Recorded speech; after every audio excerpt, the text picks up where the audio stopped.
Hello, my name is Heather Armstrong, founder of South Shore Pipes and Drums Association and owner of Scotia Music. Today I am incredibly thankful to show a talk recently shared with Robert Wallace. Piping has been a part of my life since the age of 10, and upon moving to South Shore, Nova Scotia, it was noticed that piping and drumming was nowhere to be seen. I had to do something about this. It resulted in South Shore Pipes and Drums Association and Scotia Music. What I am hoping is budding musicians in the South Shore area will see how easy it is to connect with so many bagpipers and drummers from around the world.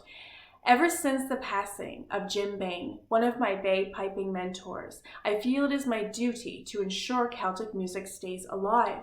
I want to be sure everyone knows how connected we are and that there are so many different types of bagpiping music. Today, I show you the heart of this music. Robert Wallace has mastered competitive bagpiping, concert bagpiping, pibroch, and pioneered the use of bellow-blown pipes. It was breathtaking to feel the essence of so many instructors through one person, as if little pieces of Robert made it to every one of us in Nova Scotia. Please welcome Robert Wallace.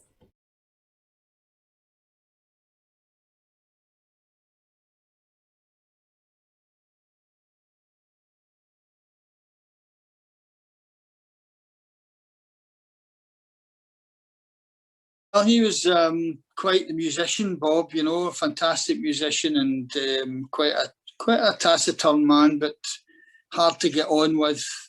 But you just watched and listened. He would teach you as well, you know, and formally.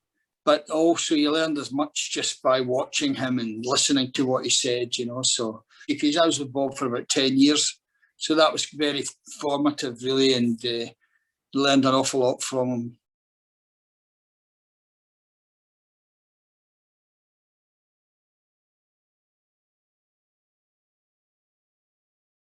Didn't get it in the Boys Brigade. It was just a pipe band, you know, no solo work. Although they put us in for all the solo contests, but never in pibroch.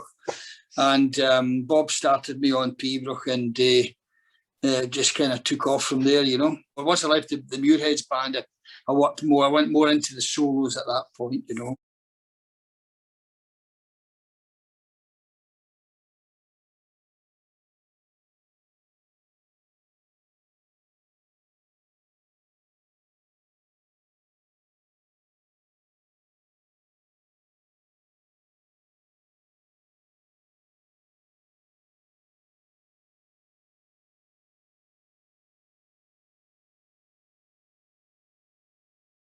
I mean, I've never really thought about that, but mental health's now the big in subject at the moment, you know. But there's no question, and this gets back to the point I made earlier about youngsters going to band practice and interacting in joint music making. I mean, you know, anything like that is good for kids. Very important that people joint endeavour, joint music making. Any form of joint music making is good. Even pipe bands or flute bands or brass bands or whatever. Any joint music making is good for people, good for youngsters as well, to learn the discipline of playing in a band and have to not let their friends down. Yeah, well, it does that too, you know, and you'll see some people it suits to take the lead, and others are happy just to toddle along and listen in and pick stuff up. And through time, they learn different skills, you know, not just musical skills, but different things about how to communicate with people and deal with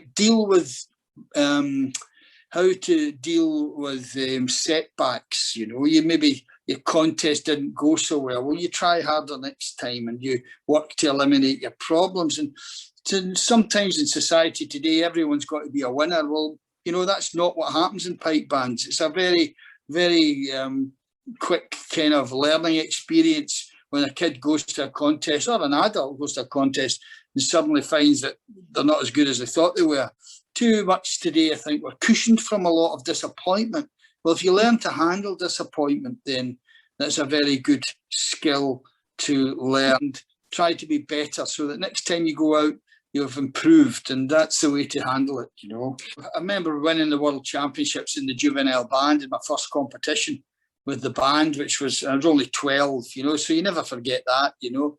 and of course winning the solo competition, winning gold medals and stuff like that. These things stay with you all your life, you know, and you remember how you did it, you remember where you were and what you did and what you had for breakfast, you know. Sort of days stick in your mind, you know, and but I mean, one man's kind of triumph is another man's, you know. Somebody who plays in a grade 4 band, you know, they get who's maybe never done very much in piping or came to piping late, picking up a 5th prize is their big day, you know. Picking up, you know, in some smallish contest, they've never. So it's all relative to individuals. We're all individuals. We're all different. If you set the bar too high for yourself, then you're just going to be totally disappointed all the time. So set the bar at a level that you think you can manage and do your best to get there. And if you pick up a 4th prize, well, that's an important prize for you. If your band gets a 4th prize in a grade 5 contest and you've never had a prize before, wow, you know.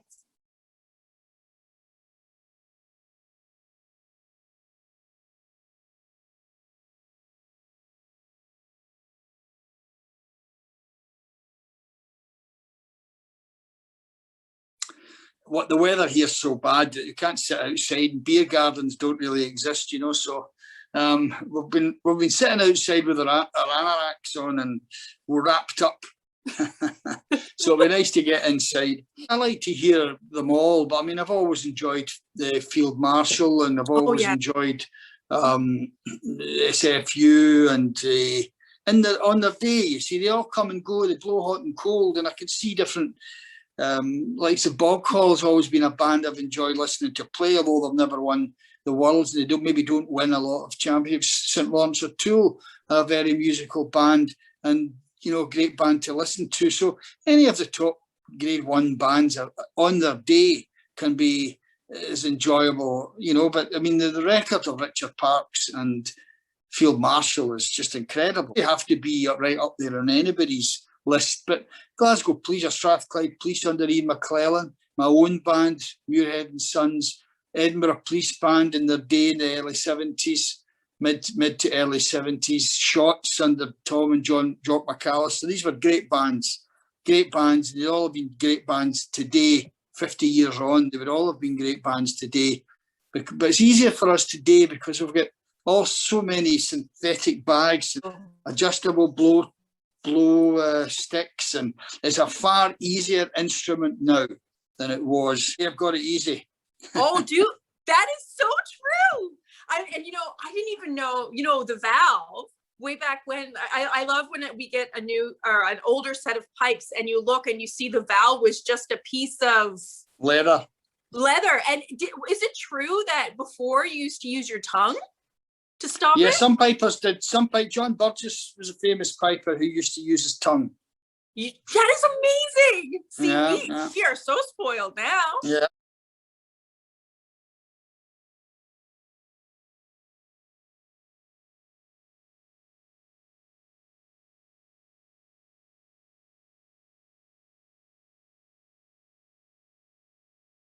Become part of the people community, because we have all sorts of stuff on the website there that you can access if you're a member. You know, you could, for example, you're learning the Desperate Battle, so you could go on there and listen to different people play the Desperate Battle, you know. Yeah, I would encourage you and any of your any kids in your band or people in your band that are interested in it to. The thing about it is, it's very important for youngsters. It teaches them to blow, because you've got long notes and you can hear. If you're playing a march, you maybe don't hear the blowing going up and down, but you're playing Pibroch, got these big long slow notes, and you can hear the blowing going up and down. And they've got to play for maybe 10 minutes, maybe less than that. Maybe the shortest ones are about 5 or 6 minutes, but you've got to be up there for that time. So you must look after your instrument. You can't play Pibroch on an instrument you're not comfortable with. So from a band's perspective, it teaches you to have a good instrument, and it teaches you to blow. So although Pibroch is not ostensibly music for pipe bands, there's a lot to be learned, a lot of benefits in band pipers playing Pibroch. Maybe some of the likes of Donald Ban McCrimmon or the Unjust Incarceration, of course, the Lament for the Children, Earl of Antrim, all the great Patrick Ogg. These are all classic, wonderful classic tunes. There's a book out called The History and Structure of Kilmore, which you can get on the Society website, which gives you all of the very good assessment of the different tunes and the phrase patterns, gives you a bit of history of the tunes as well. The structure is quite detailed, but it's actually quite readable and easy to understand if you just apply yourself to it, you know.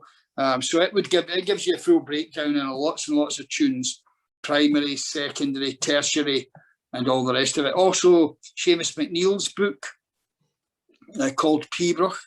They're both about £10, these books. So if you're interested in the background to the music, I would recommend both of these books. You get them on the Society website, and they're not too dear. I don't know what £10 is, $15 or something like that, $20, something like that. Always, you know, you look for somebody asks you a question, you can go to the book and check it. You know, what's the phrase pattern of the Desperate Battle? So you can't remember, just go and look it up. You know.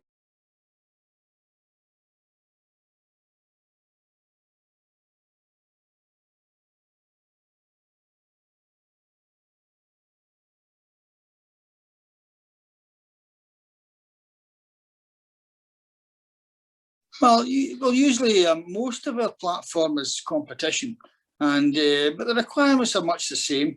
Just the pressure is on you in competition. We judge pipers by what they've won, not by the amount of people they get in a concert hall. You know, so it's the thing that the difference is in a concert, the audience is generally positive. They they've paid their money to go, and they want to be entertained. In a competition, they've also paid their money to go, but they're sitting there listening for errors. It's negative. Often it's negative. They have their favourites. They want their favourite pipers to win. They want to listen to and they want their champions to win, the one that they like to play. They want to hear him play well or her play well, and they look out for that. But by and large, a competition audience is a negative audience. It sits there. They sit there looking, counting off the grace notes sometimes, you know, and listening for the pipes going out of tune and one thing and another. Whereas in a concert, they're lightened up a bit. They've had a few drinks. They're out for a night out, and they're not too worried if whoever it is, band or soloist, maybe has a slip or misses a grace note or something. As long as they're having a good time, that's the difference. It's a different approach, but the person playing has the same discipline. Exactly the same discipline. You must go to the concert with the same attitude that you do for the competition to make sure that you give of your best. Because piping audiences, whether in competition or in concert, are very unforgiving. Every error that you make is amplified. Our instrument is also very unforgiving. So if you've not done your work and you have poor doublings and bad technique, the bagpipe amplifies all your errors. It amplifies the good stuff too, of course, but it amplifies the errors. We must be sure that we're playing well before we undertake either. The thing about a band, it can lull people into a false sense of security. For a good band has to be sure that each of its pipers individually is doing the work, so that there's, you know, when the judges walking around the circle, they hear everything. So there's no hiding place. Somebody who thinks they'll get away with it in the band, really, you know, they won't really, because it'll be heard if they're not fingering properly, or they're out of time with the next guy, they're not holding the note the next guy's holding, you know. So it's all heard. So it's very important that people individually make sure they're not going to let the guy next to them down by not practicing hard and working hard at the music. The bagpipe is a wonderful instrument.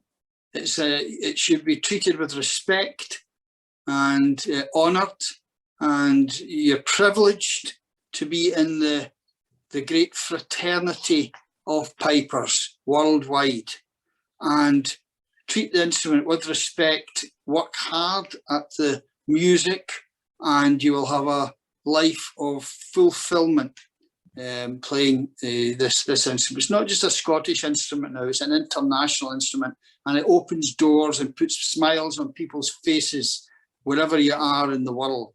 So it's important that the instrument gives you that. So you need to give something back to the instrument by working hard and trying to play it well to the best of your ability.